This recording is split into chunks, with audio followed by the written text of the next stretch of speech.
the Morton Joe 245 here, and today we're taking a look at the Vintage Collection Emperor Palpitine, so stay tuned.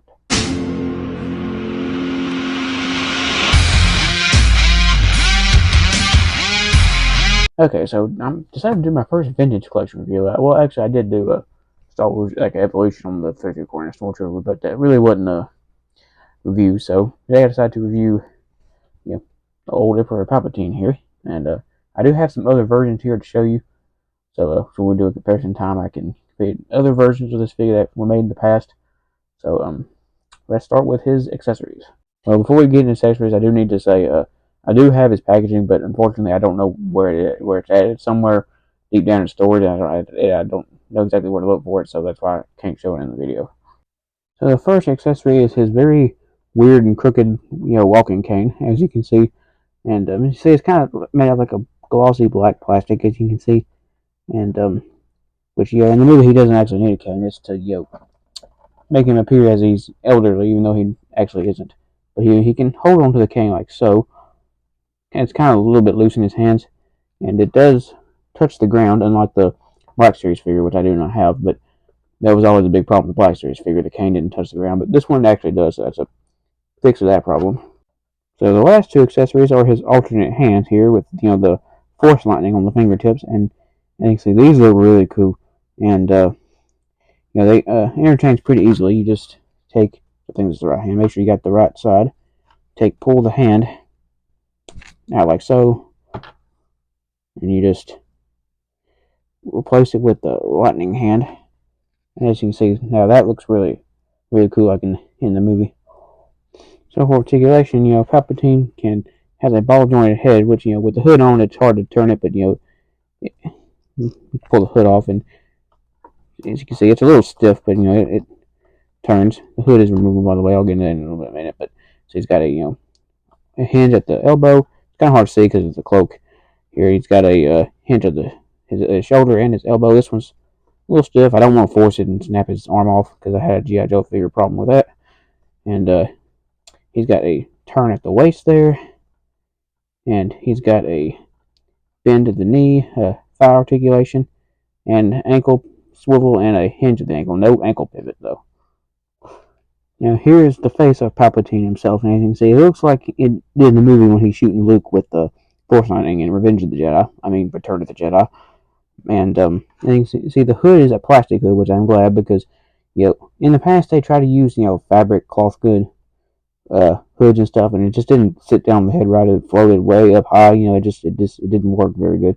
I'm glad they went with a plastic hood here. You can remove the hood, like I showed earlier, and you can see the receding hairline of Palpatine. As you can see, his hairline literally starts at the back of his head. I guess that's a side effect of using the dark side.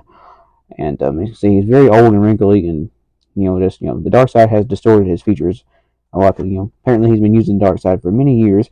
As you can see, he's got the eyes of a Sith Lord as well. Sith eyes always look cool, in my opinion. He's got some pretty nasty teeth, too. He needs to go to the dentist. And you can see the neck is also really elderly and nasty looking. You can take and remove the cloak, which is a little complicated here. See if I can get it off. Get it off around his hand there. Okay, so there's him without the cloak on, which is the same body as the Phantom Menace one, I believe, and the same arms as well. They reused a lot of it because I guess it's the same character, just in slightly different attire. And as you can see, he's got like a sash around his waist there, and got wraps around his arms. Back's got some wrinkles in his clothing there. Now, unlike the Phantom Menace version, this part is a little bit different because the Phantom Menace version didn't have this part. As you can see, it's a little bit different.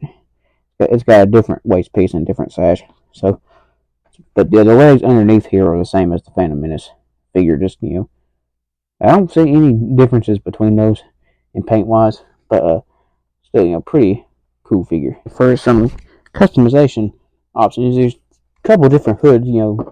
I got here we can try. You got the original Revenge of the Sith hood right there, which it looks okay. It's kind of big on his head because the Revenge of the Sith figure has a bigger head, I believe. But it don't look bad. If you wanted to go that route, you probably could. But we can take that off pretty easily. or you can take the hood from the Phantom Menace version and put on this figure. So you kind of get that when he first arrived on the Death Star when he's walking with Darth Vader, and his face is kind of obscured by his hood there, which that looks pretty cool actually. That'd be a good way to display this figure if you got his Imperial guards behind him talking and walking with Darth Vader, with his cane and everything. That'd be a cool display option. So now it's comparison time, and here's a evolution of Lord Sidious here, as you can see in 3/4 inch form. Now I don't have every single version of Darth Sidious that was ever made, but I have some important versions here. As you can see, I got the vintage version from 1984, and beside him is the original Revenge of the Sith Emperor Palpatine, and that figure actually has less articulation than the vintage one, believe it or not. And that one had a weird action feature where he shot lightning out of his cup like he was, shooting force lightning. Unfortunately, I don't have that piece because I got that used. Beside him is the Phantom Menace Emperor Palpatine. Kind of the hood, that's what he wore in the movie. So because he's hiding his identity because he was also acting as a senator in that movie, not the chancellor. And beside him is the new Return of the Jedi Emperor Palpatine. So which one of these is my favorite? I really like that new Return of the Jedi one. That's a really good figure, a really accurate one too. And I like the vintage one too. Just nostalgic. And I guess then would be the Phantom Menace one, and then that Revenge of the Sith one. That Revenge of the Sith one has bad articulation. As you can see, I kind of recreated the scene where the Emperor arrived on the Death Star in Return of the Jedi, and I put the Phantom Menace hood on there, which makes it a little more accurate to the movie there. And so, what do I think of this figure? I really like this figure. It's one of my favorites I do own, and I don't really have very many complaints about it either. The soft goods cloak, kind of looks a little bit weird and sometimes, but the good thing about soft cloak goods is though it helps articulation and things like that. The that's why the original Revenge of the Sith figure had a lot of hindered articulation was because of the plastic robes that they sculpted it out of.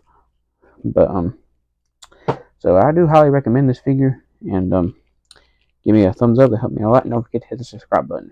Till next time.